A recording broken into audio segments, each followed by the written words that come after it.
Got a pretty good crowd for early Friday. We'll probably fill out like the last one did a little bit, but thank you all for coming tonight.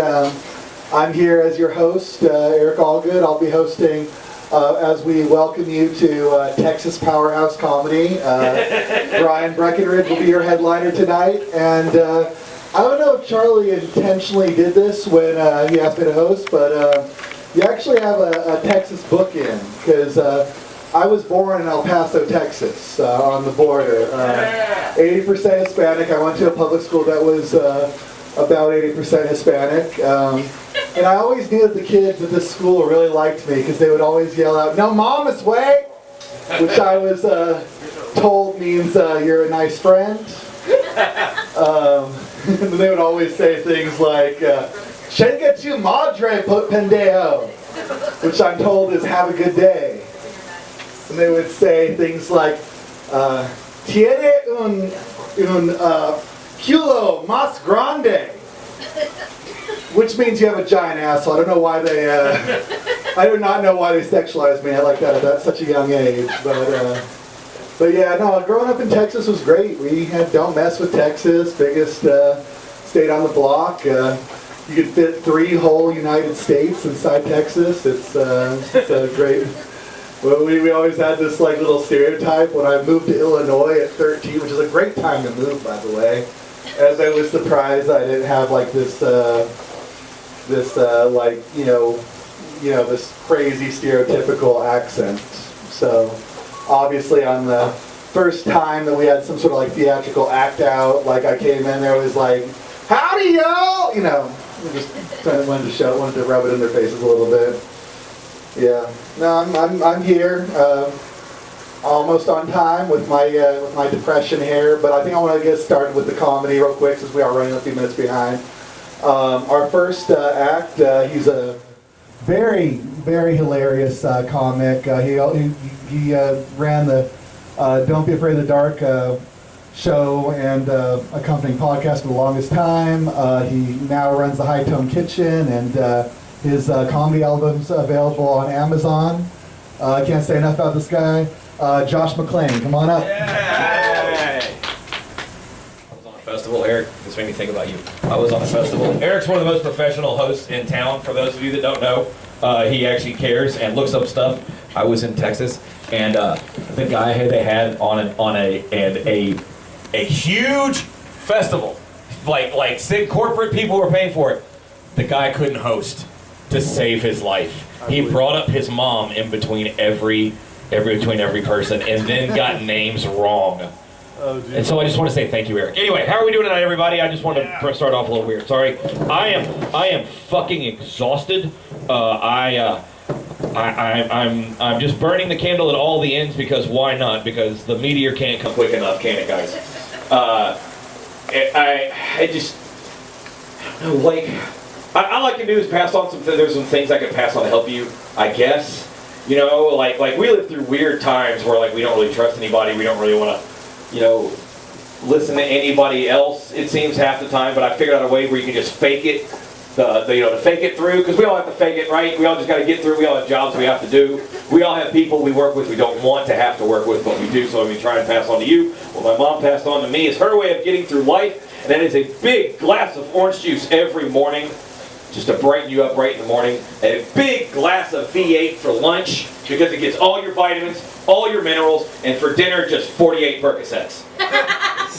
You will be surprised how easy and tolerable so many people are with just that nice pill buzz. We all know it. Does anybody here enjoy Xanax munchies? A couple people laughed a little too fucking hard. Now, any drug that you take way too much of, you're gonna fuck yourself up on, but drugs, when they're done in the right kind of moderation, when you know what your body can take and you don't try and abuse it or go over the top with it, that's when drugs are really fun. You know what I mean? Not eating a whole bottle of pills or smoking a whole bag of weed or doing the entire 8-ball. No, that is just a fucking waste. But if you do have to go to the mall for anything, a bump of Coke fucking helps a lot.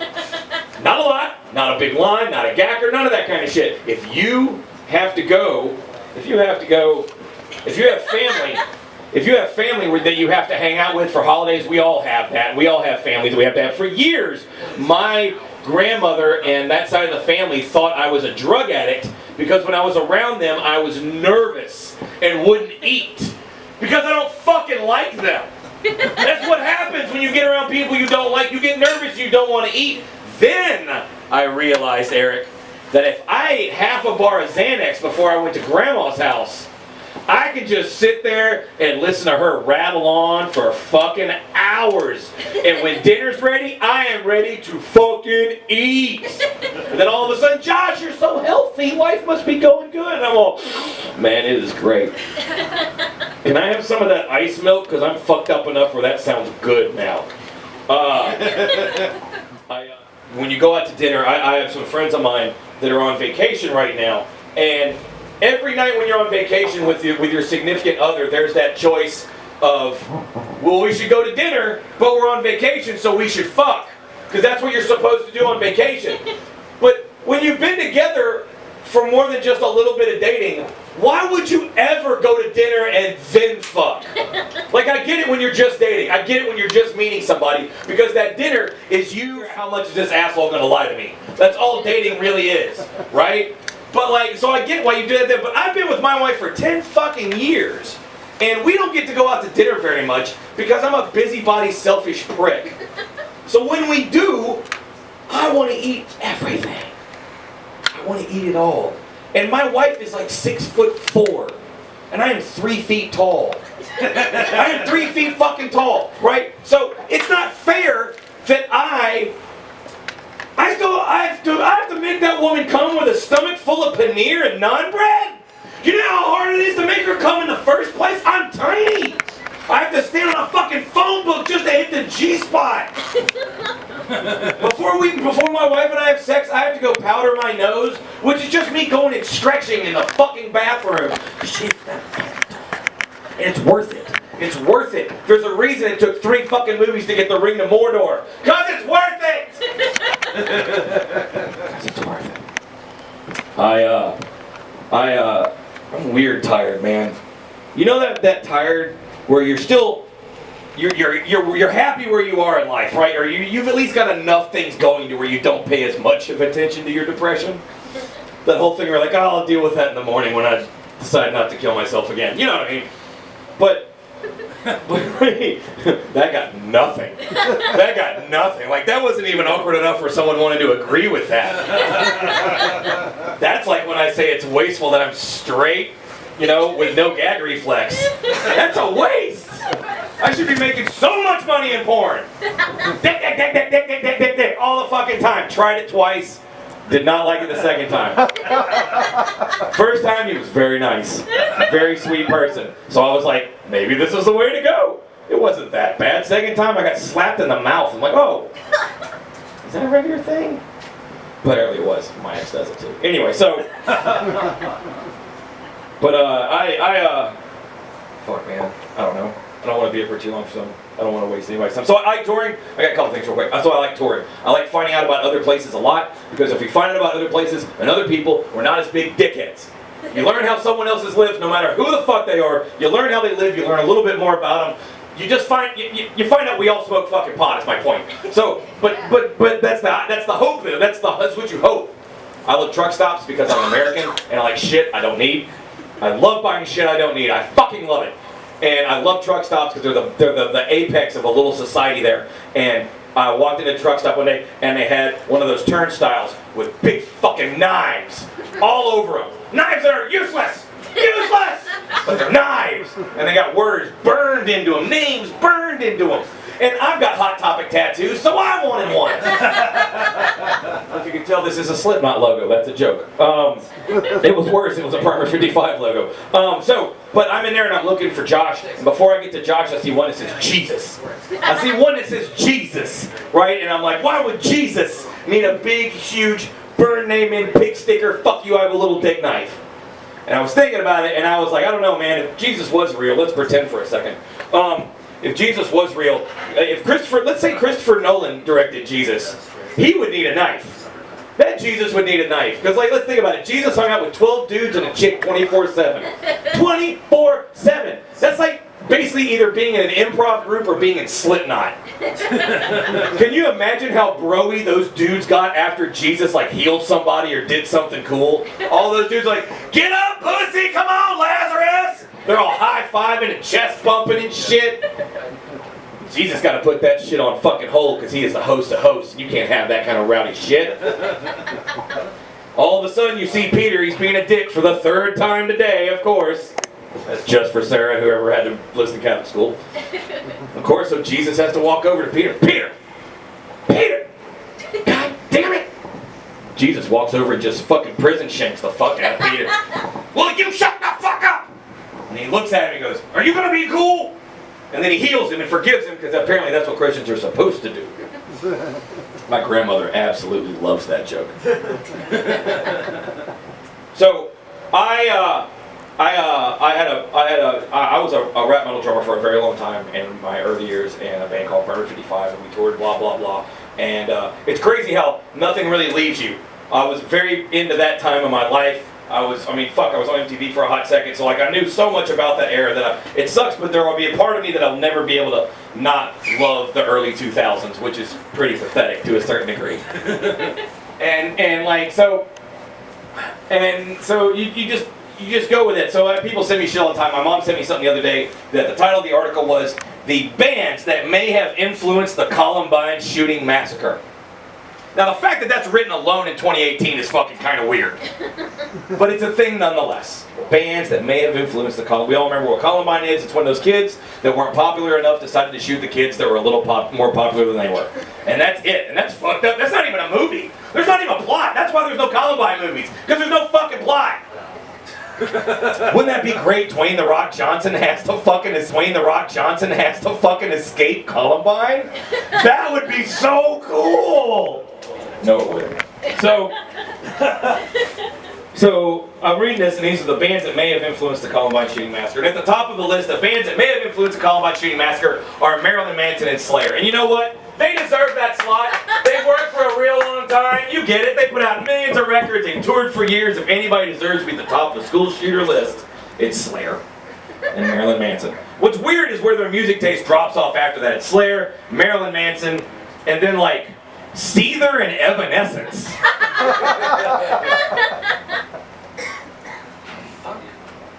Then it just goes like Lit and Alien Ant Farm? Like what the fuck is going on? But what band was at the bottom of that list of bands that may have influenced the Columbine Shooting Massacre? My band, Brian, we're 55! Now I'm not saying that's a good thing in any way, shape, or form. But what the fuck have you done to mold the future of America? And besides, a credit is a credit. It's a credit. I'm Josh McClane. Thank you for supporting Memphis Comedy. I gotta go back to my kitchen. Spend some money at the bar. Thank you very much. That was nice, Josh. I appreciate those comments at the beginning. I'm going to say a couple things. First of all, it does not surprise me at all that Josh is in a new metal band. I kind of got that vibe just a little bit, and I thought that was pretty cool. The other thing is Charley. I think Charley probably said I was going to do what most hosts do and do 5 minutes. 5 minutes, at the beginning, and then just introduce the acts from there on out, which is traditionally what hosts do. Bold of him to assume that. I'm going to do 3 minutes at the beginning, do a 3-minute little seg between each one. So this next comic that's coming up is just going to do like a little 5 minutes for us. He's really funny. I'm not going to say where he's from because he hates that. But it's Alabama. But he's going to come up and do a few minutes for you. Everybody, Will Weininger. Go ahead.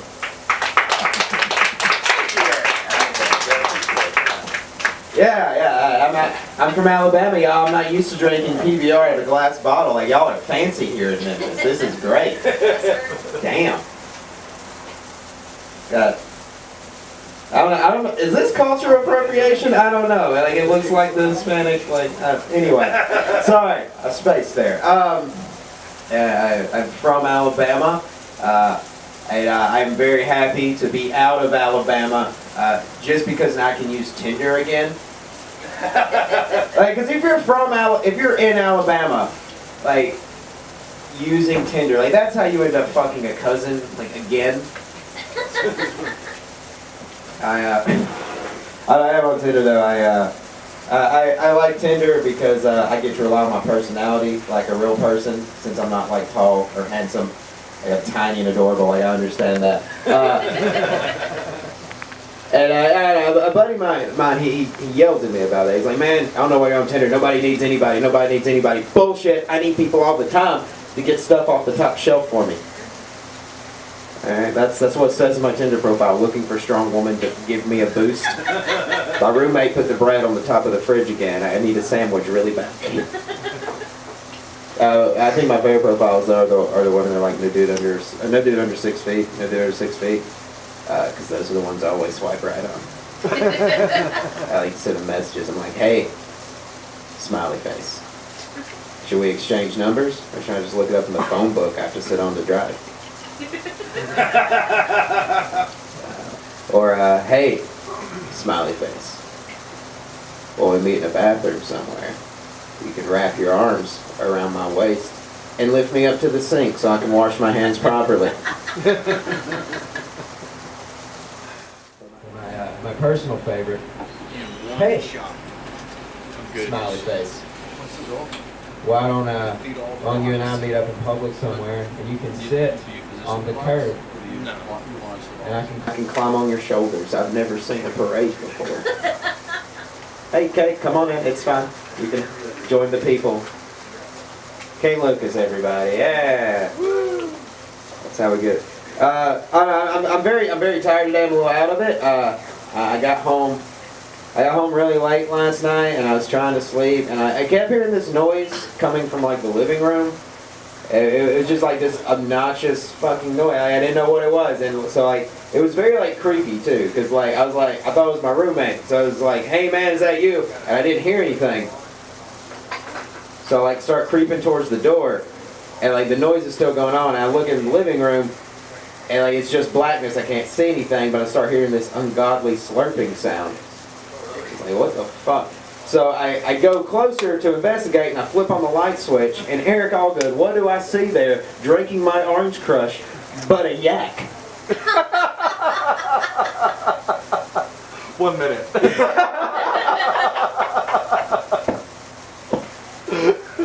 Yak yucks. Yeah.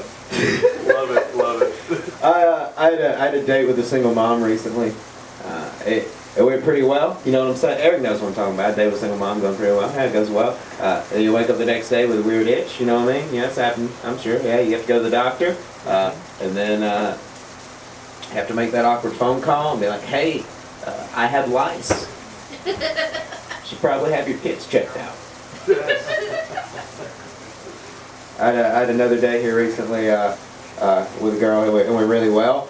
She screamed out in bed, "Fuck me harder, daddy!" Ew. Didn't know how to respond to that one. So I grounded her for a week for cursing in my house. Not why I paid the goddamn bills. Don't touch the thermostat either. Alright, y'all, I've been Will Wide. That's a good enough note. Thank you. Thank you, Will. Yeah, there's the whole thing behind that yak yaks. I might have had a few last night. And, okay, there's video evidence. But anyway, at the last pop-up show, I was the whole time I was kind of just sitting here in my like disapproving comedy dad place, you know, like watching from behind as they directed the jokes at you all. And the headliner called me out on it. I'm gonna keep doing it. I think that's just like my place as a host to sort of just like look at this, say, okay, this is fine. This is fine. I'm gonna, if you all will indulge me, I'll tell a joke real quick. Every comic that's been up here so far has talked about orgasming, so I'll and sex in some capacity or not. So I'll share this little fun factoid with you. Dolphins and pigs are apparently the only animals that can orgasm during sex. And I know this because I fucked them all. Everything, every animal, armadillo to Zubat, I've got every single one of them. Pokemon too. Have a Noah's Ark, it's just for fucking. People are like, hey Eric, how can you have a ark with 2 of each animal if you're the only one fucking them? Don't you just need 1 of each? First of all, that's bisexual erasure, and I don't appreciate it. Secondly, I harp on that point a little bit longer. People think the hardest thing about being bisexual is the invisibility. No, you have to fuck twice the animals. Yeah, I've finished more polar bears than global warming, is all I'm trying to say. Alright, episode bridge version of that joke. I just want to see how it did, because in LA they hated it, but in Memphis every time I tell that joke it gets a laugh. So I want to see what Texas thought, because that's kind of in the middle. Okay, our next speaking of bisexuality, another queer person on stage. A good friend of mine from comedy, one of the first people I met down here when I moved here a year and a half ago. Kate Lucas, everybody, very funny comic. Kate Lucas, here you go. What's up, Lamplighter? What's up? I have to admit, this is the first time I've been in this bar since all the moth memes came out. It's a little scary. I'm concerned that moths will show up now that they know they can. How's everybody doing? All 8 of you? I realized, I try to be a decent person, and I try to be mellow, and I smoke enough weed that I should have no problems with other human beings. But I still judge people. And now I choose my battles about what I judge people about. Some things I think I'm okay to judge people. The first one, and I can't help myself for this. If your car is facing the wrong way in a turn lane so that you can get fast food. If you are completely messing up the flow of traffic because you want a sandwich and you can't leave your car, I will judge you. Most of them have to do with food, actually, now that I think about it. Another one that makes me judge people, if you have a shirt that has the word brunch on it, and you wear it to brunch, I feel like you missed, your mother didn't hug you enough at some point. Also, shirts that say Sunday Fun Day. Let's be realistic, you were drunk yesterday too, Karen. They're all fun days. You just never quit drinking. But yeah, those are the main ones. I realized this week also, I don't understand women, sorry bartender, I don't understand women with bangs. I don't understand why people get that haircut, or I guess I should clarify, I don't understand why women who are sober have bangs. If you drink and you do drugs, I understand how you ended up with bangs, and you're there now, and you might as well rock it. And a lot of women can rock it, and that's awesome. But there are also women that are sober, and they have nothing to blame that decision on. They just went one day, hey, make this straight across here. Men think it's sexy, and I think that's because it's a good way to determine which women are willing to stick with a bad decision. You can tell, no, you're committed. That's awesome. Got a point. Thank you. I've had bangs before. I always make that decision really high, though. And then I stick with it and I rock it, but I don't understand sober women with bangs. I don't,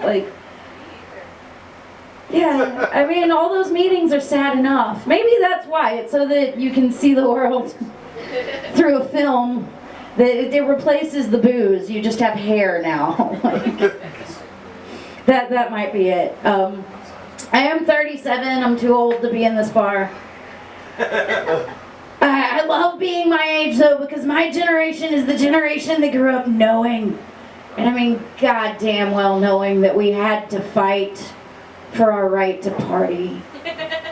You guys, you do not want to take on me on this issue, because there will be kung fu fighting all up in this bitch.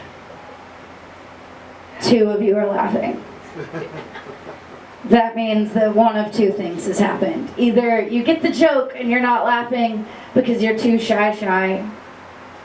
Is that what's happening? Are you too shy to laugh at my jokes? It's okay. Because it's either that or you really want to hurt me. You guys, do you really want to hurt me?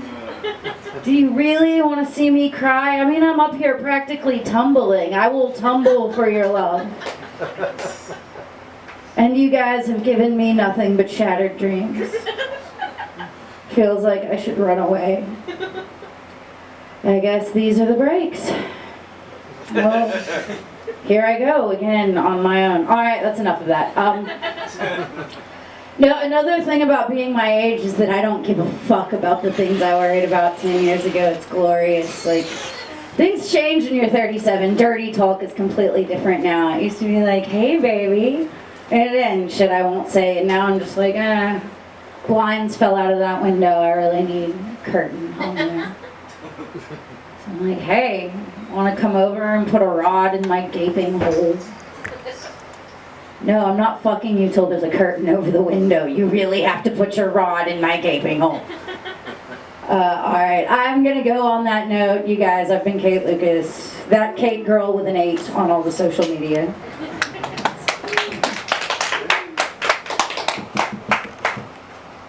Your bangs are cute, Laurel. I don't know, that was a weird hill to die, huh? I'm gonna give it up for Kate Lucas again, please. Give it up for Kate Lucas. Very funny. Our next, should I do another joke or should I just move on? I don't know. I want to keep things rocking so we have plenty of time for the headliner. Our next comedian, one of the, you might recognize his handiwork in the Lamplighter. It's all around you, like everywhere on the walls. The Lamplighter posters, he does them every single month. He's a great friend of my monthly variety show. He's the one who put this together. He's a wonderful comedian. Please welcome to the stage Charley McMullen, y'all. Yeah. Thank you, guys. Some people, in my experience, you think they're great listeners until they turn out to be deaf.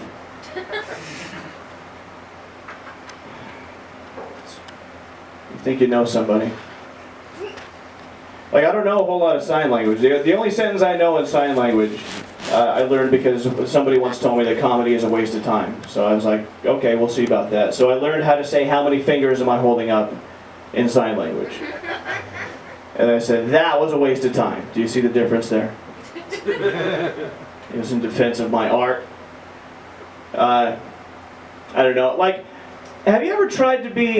Brian, I'm glad you're here, because this happened in Texas at the Sunshine Bar, which Brian pointed out remarkably like this place, so you can say you've been there. And you have been. But I was in Texas once. Have you ever tried to be sensitive about somebody's disability while you're still trying to talk shit to them? Like, I was in Texas at the Sunshine Bar. We'd done a show. I got into an argument at the bar with a blind guy.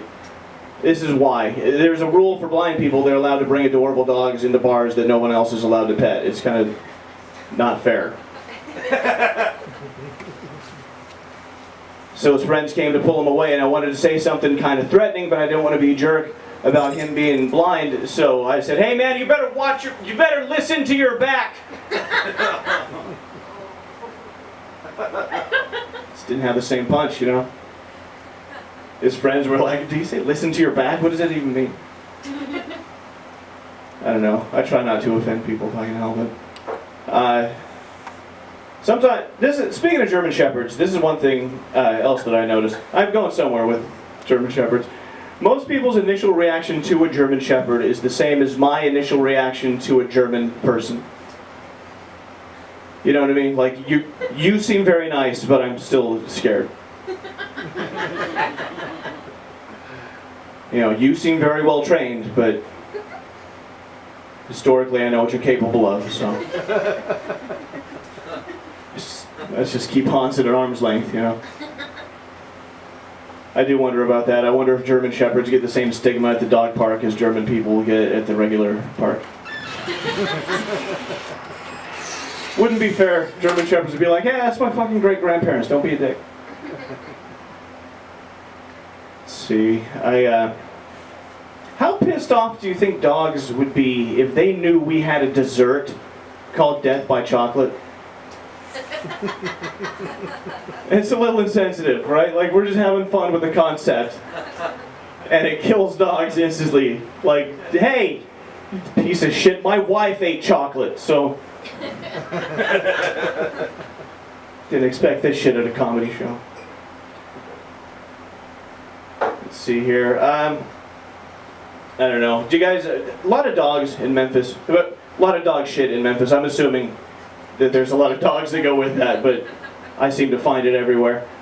When I lived in Colorado, I had a dog, and I always lived in terrible neighborhoods, so taking him out, like, you know, out to walk, so you can use it. What I'm pre-defending myself for not always picking up my dog shit. Like, this is how it is. If you live in a terrible neighborhood like I did, you decide when is a good moment to pick it up and when is a good moment to just leave it there and get the hell back inside as soon as you can, because it's scary out there at night sometimes. Especially the alleys by my apartment buildings. Like, if my dog took a shit in an alley and it was next to a syringe, then a used condom, then some ripped panties, and then an unused condom, which is sadder somehow, and then a squirrel skeleton, I'm not going to pick it up. Like, it's probably the least offensive thing there.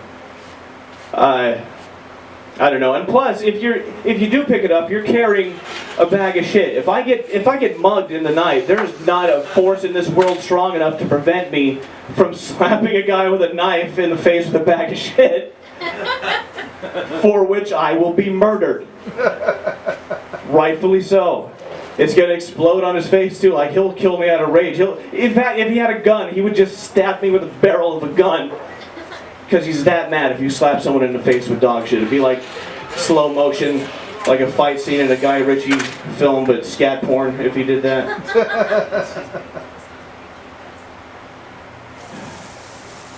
For me, ladies and gentlemen, for me the worst part of dropping out of art school was getting something in common with Hitler.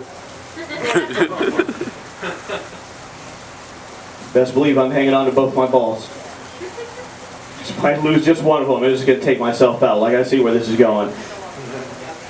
I don't know what I'm going to get up to, but it's going to be bad, so I'm just going to prevent all the time travel. Because that's all anyone talks about when you bring up time travel. Oh, we talking about killing Hitler? There's other things to do with time travel, guys. Like, here's what I would like to do. I would like to go back to the 40s, introduce the phrase skeet, skeet, skeet, to the burgeoning barbershop quartet scene, then head on back to 2018, see what music's like. Be a good time. I hope somebody discovers time travel so that assholes like me can do stuff like that. I know it's definitely going to be regulated. Like, I don't want them to discover time travel now, because I don't want 2018 to be the time we have to keep coming back to. Like, after seeing either how much better things are going to get eventually, or if we're just going to reboot with the apocalypse. Like, we're going to have to keep coming back here. And we're going to have to keep warning people that are maybe too poor to afford time travel. Like, don't. Just enjoy what you have. I know it's bad, but... yeah. Everyone who comes from the future is like, wait, what year is this? 2018. Oh, shit! Okay. I'm going to get out of here. Enjoy, guys. Like, for the space-time continuum, 2018 is going to be the shitty neighborhood that you shouldn't go to. Because you're going to get mugged and slapped in the face with dog shit. It's kind of things we do here. Before bringing up your headline, give it up for Brian Breckenridge. I'm excited that he's here, guys. I'm happy anytime someone from where I am gets to see someone who I've seen out there in the rest of the world. Because there's fucked up comedians everywhere you go. It's a unifying concept that kind of makes it all worthwhile. But here's what it's like for a comedian. Like, I don't know, like, if you've been doing it as long as we have, or if you just spend enough time at an open mic every week, you're going to start to pick up bad habits that you use in real life. And it's like, you can't treat everyday situations the way you would at an open mic, because, like, I'll give you an example. When my girlfriend comes home from work and starts to tell me about her day, I'll let her go on for 5 minutes. And then I'll start blinking a light in her face. You know what I mean? Like, wrap this shit up. Is the same bullshit hack premise you tried to tell me last week. I'm just gonna go outside and smoke pot till somebody else starts talking. And then, yeah, it's very rude. And then later, to be polite and considerate, like, you know, later we'll be in bed right before I finish. So I say, all right, I'm gonna leave you with this one. The outside world does not appreciate it. I don't want to get heavy with you guys at a comedy show. I'm sure you did not come out for that. You know, I definitely don't want to get political. I'm not politically engaged for one reason. My favorite statistic, and you can look this up on Google if you want to, it's absolutely true. The number of people in 2018 who have died at apathy rallies, still 0. That's a comforting statistic for people like me who don't give a fuck about politics anymore, because it's all a cartoon. So I don't want to get political with you, but you can have whatever opinions you want to have on animated pornography, but it is 100% consensual. Just let that sink in. Some of you aren't laughing because you're thinking, good, that's what I'm trying to get you to do.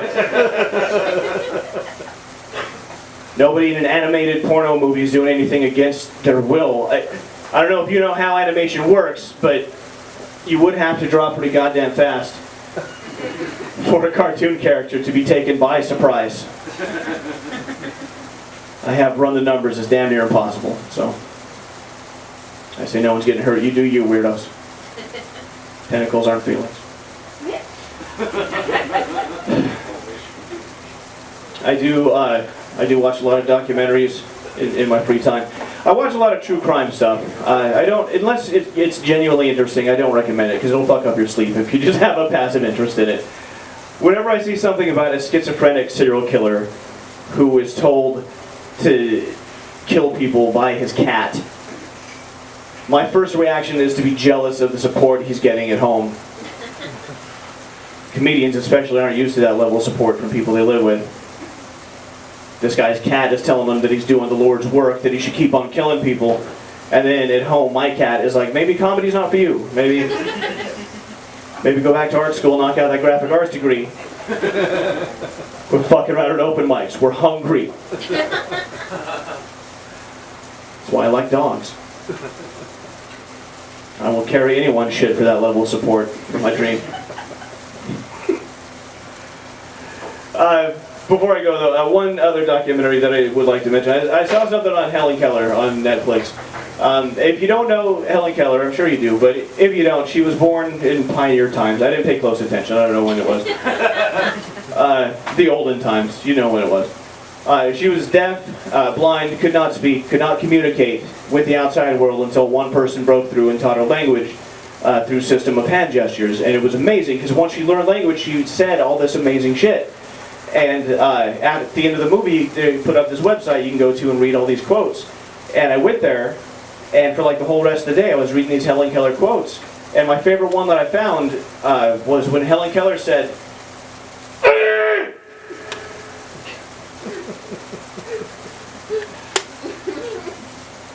now I'm paraphrasing, but I think what she meant was just don't give up on your dreams, you know? Sometimes it's more about what they don't say. My name's Charley McMullen. Thank you guys very much for coming out tonight. Enjoy the rest of the show.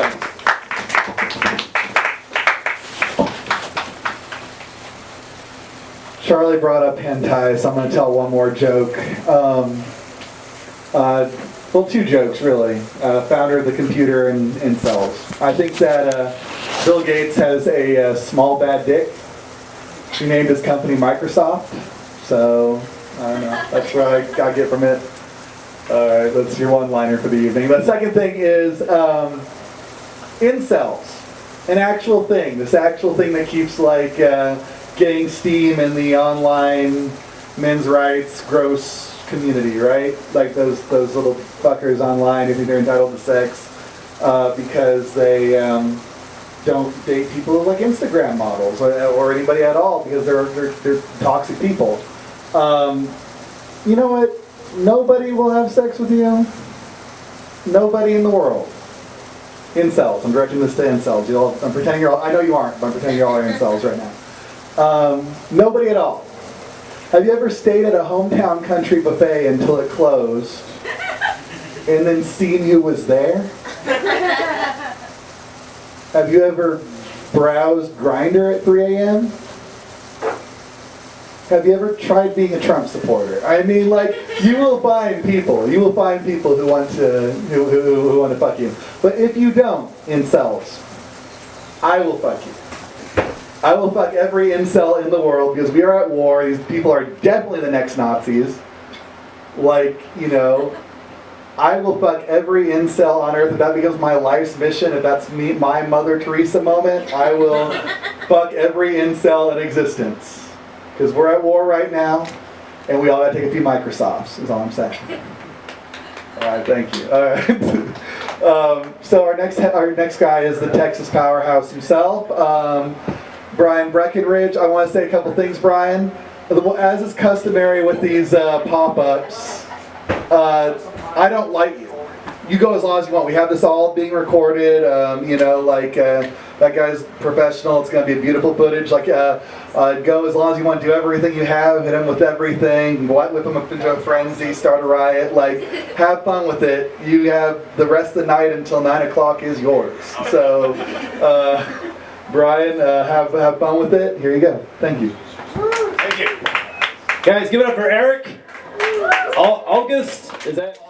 All good. Okay. I specifically requested a host that was not taller than me, but whatever. We'll get over that. That's fine. How you doing, Lamplighter Loud? I knew the lamp part. I was thinking do something like about lampshades. Lamplighter. Guys, this is my first ever show across Texas state lines. Give it up for yourself. Memphis, Tennessee. God, you guys are beautiful. I love this town already. It's great to just not be in Arlington, Texas, where I live. The American Dream City! Yeah, that's the official logo. That's why I don't like to vote, because we don't get to vote on important shit like a city motto, the American Dream City. That was our bullshit city council's idea. Now with us, we didn't get a say in that, because we would have voted for the real answer. Jerry Jones's wet dream. That's what that fucking town is. It's a giant fucking Death Star where the loser Cowboys play, and then 2 of every chain restaurant known to mankind. It's a hellscape, and I'm just glad to be out of it a little bit.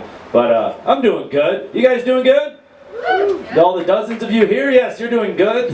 I don't think we're all doing as good as my friend Greg, who just won $20,000 on DraftKings. That's true. That's a true story. I was like, holy shit, 20 grand, dude? That's a lot of money. He's like, yeah, I got a system. You want me to teach you my system? I was like, while that is enticing, wait right here. Then I left and kidnapped his son. I can think of a much easier way to make $20,000, and it doesn't require watching SportsCenter every night for 3 hours like a goddamn loser. So I got his kid in my shed, and I don't know. I'm not a parent. I don't know what they eat. And he's just all like, feed me. And I'm just like, mow my yard, guy. This is a negotiation. And so I'm dealing with that right now. And I'm just really glad he did not have a daughter. Why? Because I only would have gotten like 15 or 16,000. I know that's fucked up, right? The gender ransom gap is real, Memphis. I thought you were more woke than this. Come on, guys. Equal pay for all children. They're all worth the same to the person that has them and willing to trade them back. We did work out a trade. All right, brought in a sports agent, made it all official. They were the arbiter.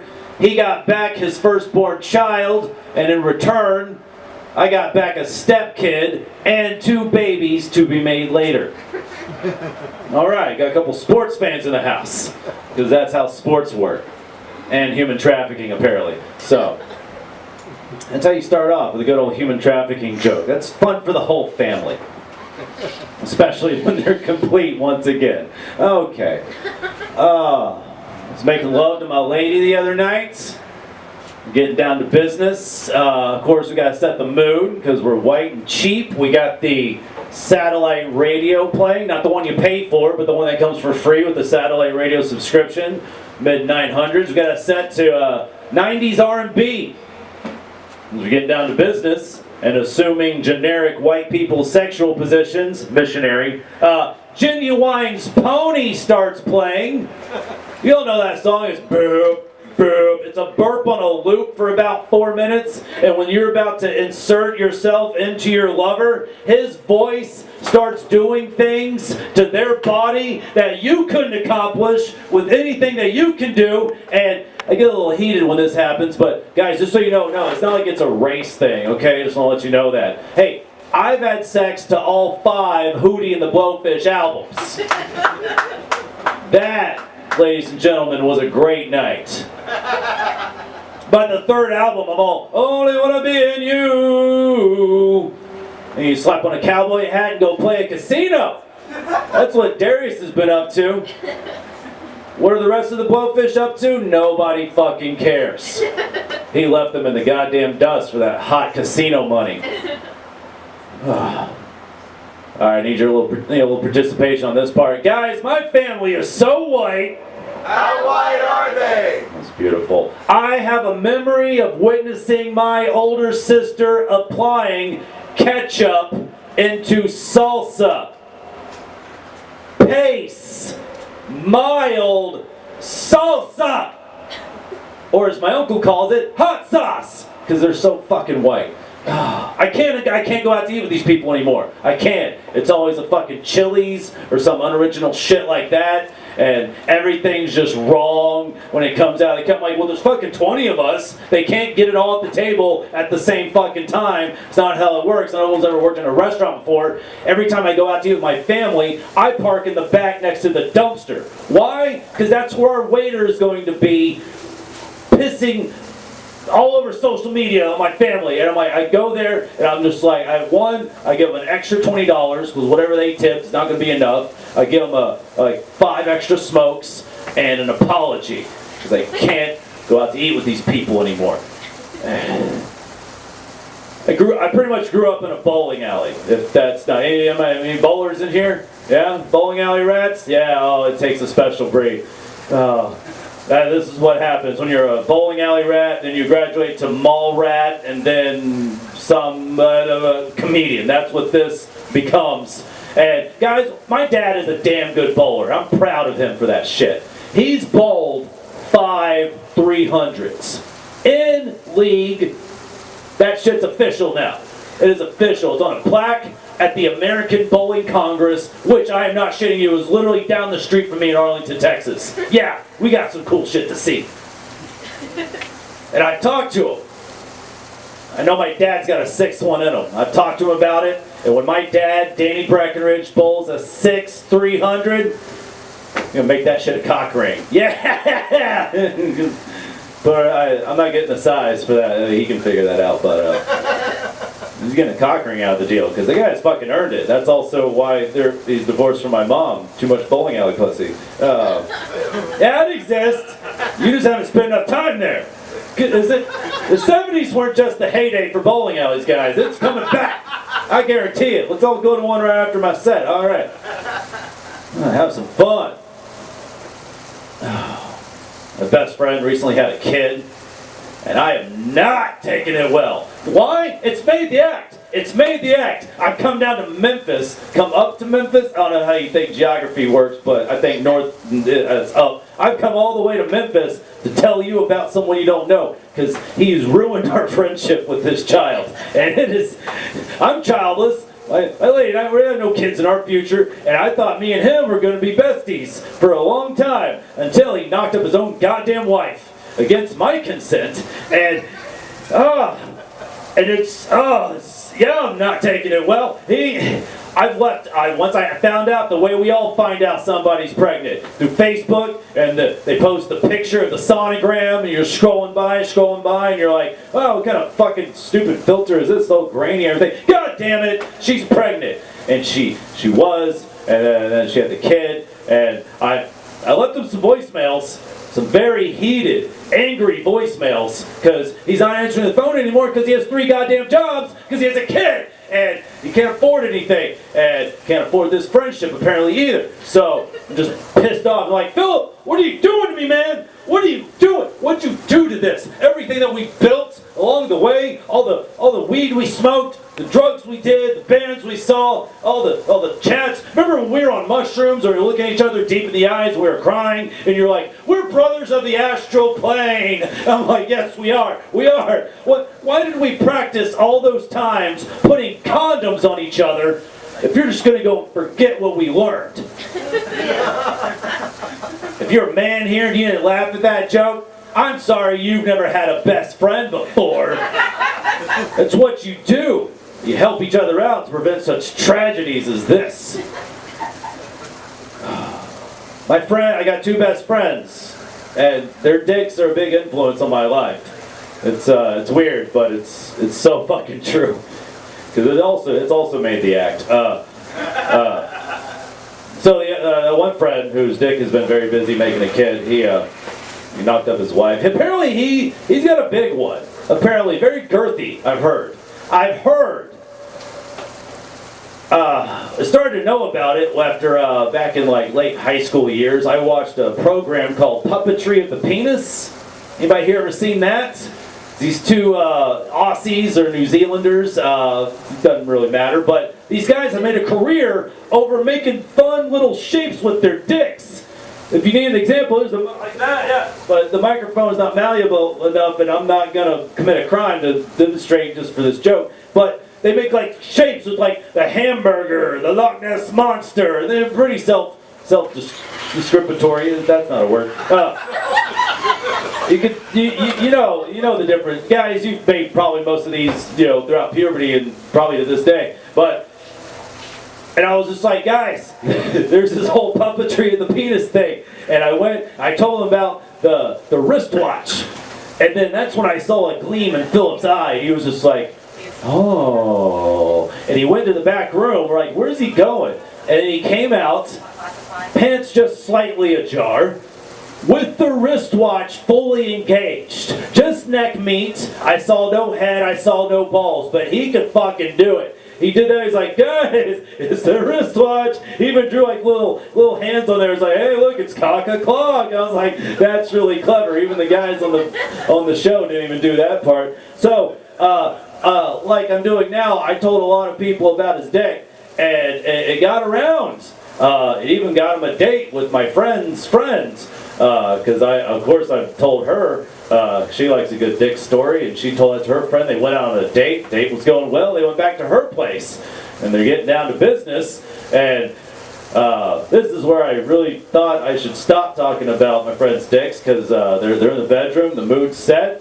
They got the Genuine playing, and she unzips his pants and pulls it out, which is a great move, guys.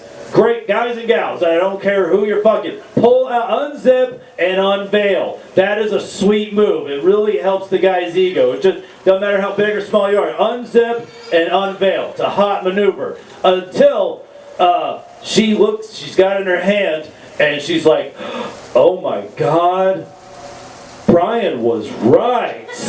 And then they fucked. So, I kind of made an appearance, maybe fucked up that night for him, but I did help him get laid. So, I'm going to keep talking about it. He even, thank you, unzip and unveil, if you've learned anything from this tonight. So he's also a bit, my buddy Philip, he's a bit of a jack of all trades, a Philip of all trades, that's his name. I don't know why I'm still doing I just like that hand gesture. It's only one of the few act-outs I have.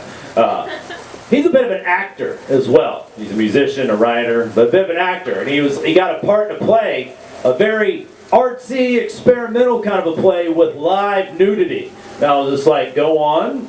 And he was like, yeah, I play a gay man. He's a straight man in real life. Plays a gay man with a gay partner who ends up kind of fucking this female friend. And I was just like, wait a second, what are you talking about? He's like, well, you're going to see me and see her. I'm like, T and A and D and B? Hell yeah, let's do this. I bought my tickets right then and there. I went, took my girlfriend, we got the wine, we got there, we sat, I was just waiting, and oh man, it was everything I wanted it to be. It was great, saw boobies, I saw his package, and it was awesome. But then if you have friends that are actors, you gotta give them something at the end of the play. Little congratulations over what you've just witnessed, over their performance. So at the end of the play, I'm meeting them backstage. I'm like, dude, Philip, that was a really fucking good job, man. He's like, thank you so much. I'm like, yes, close the road, please. Can you just close it? I gave him some roses. I gave him a bottle of wine. But then I had to compliment that dick, you know. But I don't know how. I would be like, hey, nice. No, I'd be like, hey, I saw what you did out there, man. Rad dick, bro. And we high-fived. So, if you see your friend's dick in a play, and it's a nice dick, give him a rad dick, bro. Give one from me. Let's do it. Other best friend. This joke is called A Tale of Two Dicks, by the way. It is a Dickensian tale. My friend Anthony, he's a bit of a cocksman himself. He liked to moon us. Back in the junior high days, he's a skinny motherfucker, you know, with a natural six-pack and just 2% body fat all but now. And he would come out and he would fake moon us. Well, he'd moon us, but he'd come out in like the basketball shorts. He'd be like, hey guys, we're all hanging out, having a sleepover, playing video games. Like, hey guys, we're gonna play some Crazy Taxi. In a second, we're gonna watch Predator. We're like, yeah, that sounds good, that sounds good. Then he would turn around, oh, shiny apple hiney. He wasn't wearing the basketball shorts, they were just draped across. And we all had a big laugh. And then, a few years later, he kicked it up a notch. Full frontal male nudity whenever he found it opportune. And we were roommates for a while.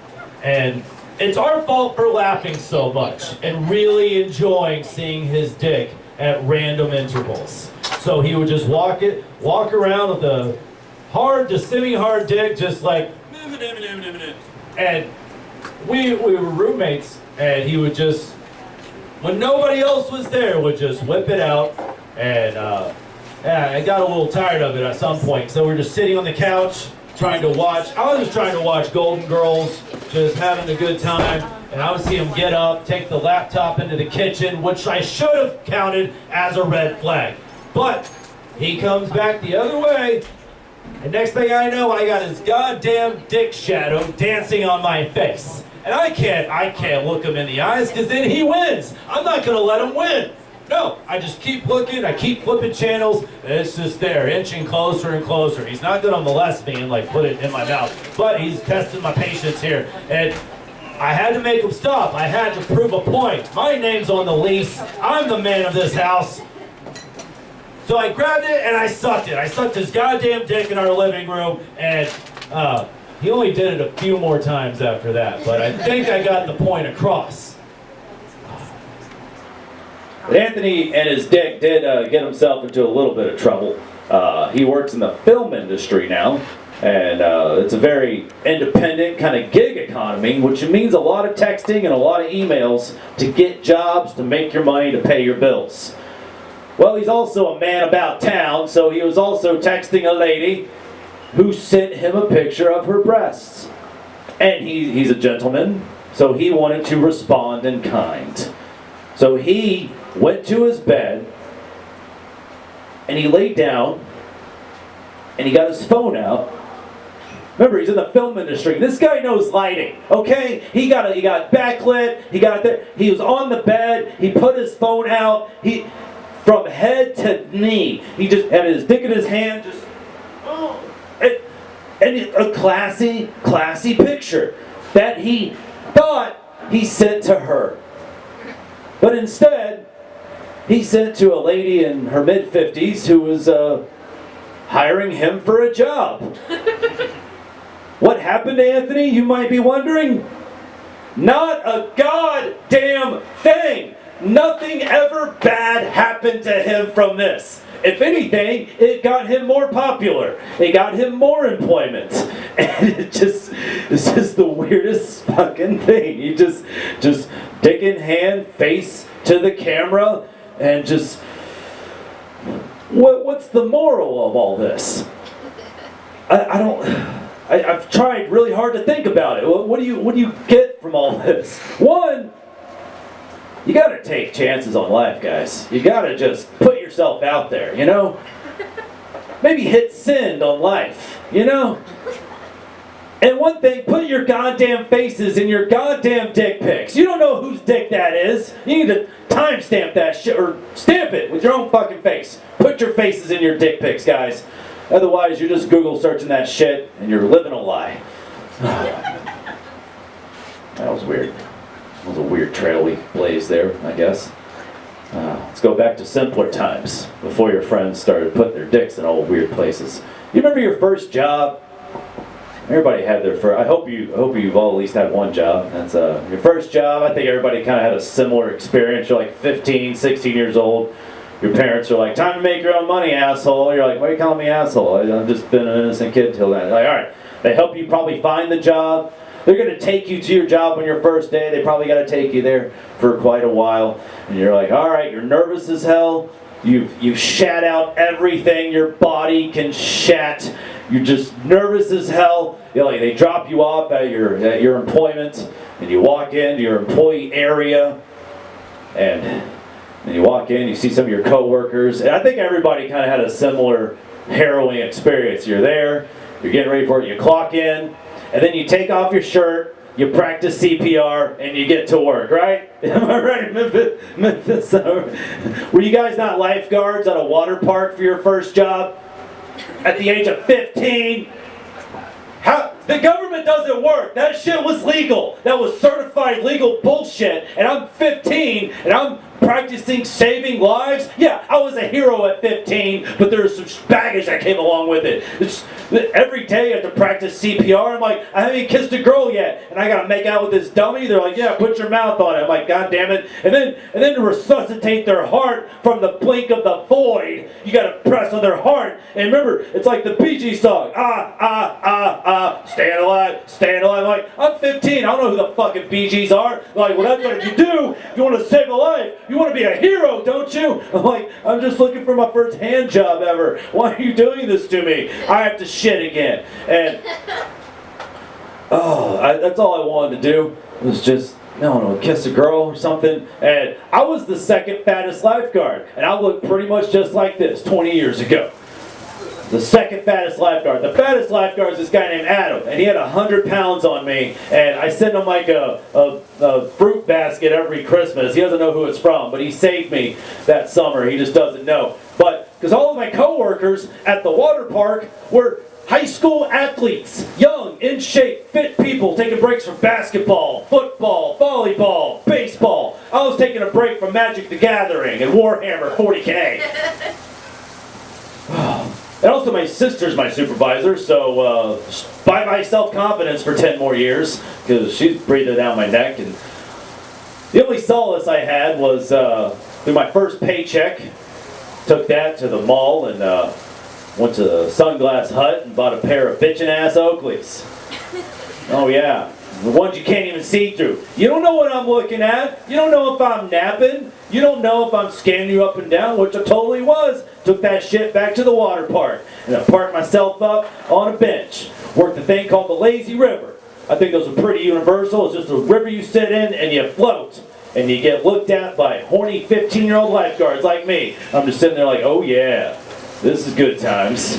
Oh, this is the sweetest gig in this whole park. I'm just sitting here watching people fondle each other and do other shit. Oh, this is great. Oh, I should probably guard a life or two. Let's hope that happens. That kid, he's kind of splish-splashing around. That's fine. Like, oh, double D's. First double D's of the summer. Those are great. All right, cool. That kid is definitely struggling to swim a little bit. I should probably keep an eye on him. Oh, nip slip. Nip slip. No, just a mole. That's just a mole. All right, that kid's head's been underwater a little bit. Might be a problem here. And like, oh my God, one's bigger than the other. That's weird. I've never seen that before. That kid's definitely dead. Wait a second. And now it's the next lifeguard's problem. And that's how you work the lazy river, guys. Lazy river equals lazy lifeguard. Because remember, some of them are 15, and they don't really care about your life. I did, though. I saved a couple of lives. in 4-foot deep water because they were 4-foot tall children. So I got paid that $5.50 an hour. I fucking earned it, okay? Oh. I've had other jobs. I was a substitute teacher, if you want to know about the state of public education. They allowed me. I pretty much looked like this. Just button up the button up, and that's how I went to work. Supervising the youth of tomorrow. And god damn it, they're stupid. When's the last time you've been in a high school that you didn't graduate from? Young people looking at you. You ever go? You can just audit that shit. Are you keeping tabs on where your taxes are going? Fuck no, you're not. You're just leaving it up to a bunch of overstressed teachers and too many fucking administrators. That's why we have dumb assholes getting pumped out into society all the time. But I was there on the front lines, teaching them shit. And I remember back in my high school years, graduated in 2003, I remember one girl getting pregnant. And she was a Mormon cheerleader. That's all true. And the guy that cracked that safe, he was having sex back in junior high. He was a fucking professional. He knew what he was doing. And he took the hardest. He wasn't in any AP classes. That was his only AP assignment, was to knock up the ghost-skinned Mormon cheerleader. Why are Mormons all ghostly looking? I don't know. That's a different day for a different set. But, so she was pregnant, and then she was, like 2 weeks later. What happened to her?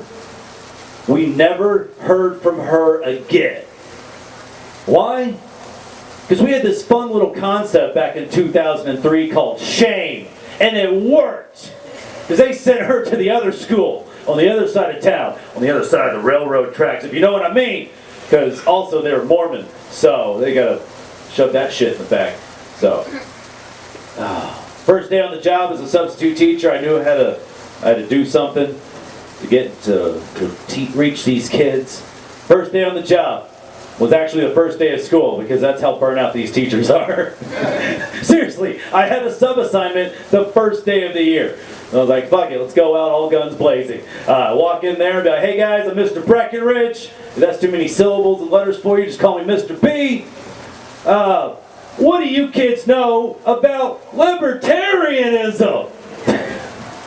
You guys all have laptops for some fucking reason. Open it up. Let's go to Infowars.com. You watch 3 hours of that shit, and when your teacher comes back the next day, you ask her questions. So, try to get them thinking a little bit. I'll leave you on this. You guys excited about football? At least being back? Football's allowed to be? Yeah, neither am I. Don't worry, this joke's not about my love of football that, none of us obviously share. I'm just excited to see what the next most fucked up Super Bowl commercial is. I saw probably the most fucked up one a couple years ago. About Super Bowl babies. They made an entire commercial about people who admitted to an agency that was creating the commercial, about people who said the entire reason I had a child or children was because my team won the Super Bowl. It wasn't just some triplets and Seattle Seahawks onesies. It was like 50-year-old fat-ass Wisconsin Packers fans. Generations and generations of Super Bowl babies, teenagers, and adults. All being filmed to some weird parody of Seal's Kiss from a Rose. I don't even want to go into that, because I forgot about that part. I just remember the commercial. I'm like, that's such a weird thing to admit. That football's the only thing that brought life into this world, life that we probably don't need. And all I could think about was Super Bowl 51. The Atlanta Falcons are playing the New England Patriots. Third quarter, 2 minutes left. Falcons are up about 28-3. And some Georgian fan in Georgia of the Falcons, that's where they play. Oh, maybe I should tell you where these teams play. This will make a lot of sense. There's a lot of geography in this joke. Some guy in Georgia who is an Atlanta Falcons fan and has no friends over because I guess they're all Patriots fans and they lost. He's just like, oh, baby. Fucking Matt Ryan's going to do it, man. All you got to do, they're up 28-3, 2 minutes left. It's the fourth quarter now. All they have to do is just hand it off and do some proper clock management, and they got this shit in the bag. Let's get this shit started early. Get on this. And they just start going at it. And before it's too late, he starts blasting victory load after victory load into his wife, looking at the TV like, yeah, yeah, yeah. And then the Patriots start to come back. And then those yeahs turn into no, no, no. And then it's too late. What I'm trying to insinuate here, Memphis, is that I'm pretty sure Tom Brady is single-handedly responsible for a few dozen abortions in the greater Georgia area. God bless football and Colin Kaepernick. Y'all have a great night. Thank you very much, Memphis. And thank you, Eric, so much. Give it up again for Brian Breckenridge, please. All right. Well, I'm really glad we did this little pop-up show. These are kind of like fun little extra shows we do in addition to the monthly variety show to highlight comics that are coming through town. Brian, we appreciate you being part of it. We hope everybody here who was able to attend had a good time. We recorded this. It will be online at some point. I'm not gonna make promises, but yeah. Thank you for coming. Come out again. Thanks.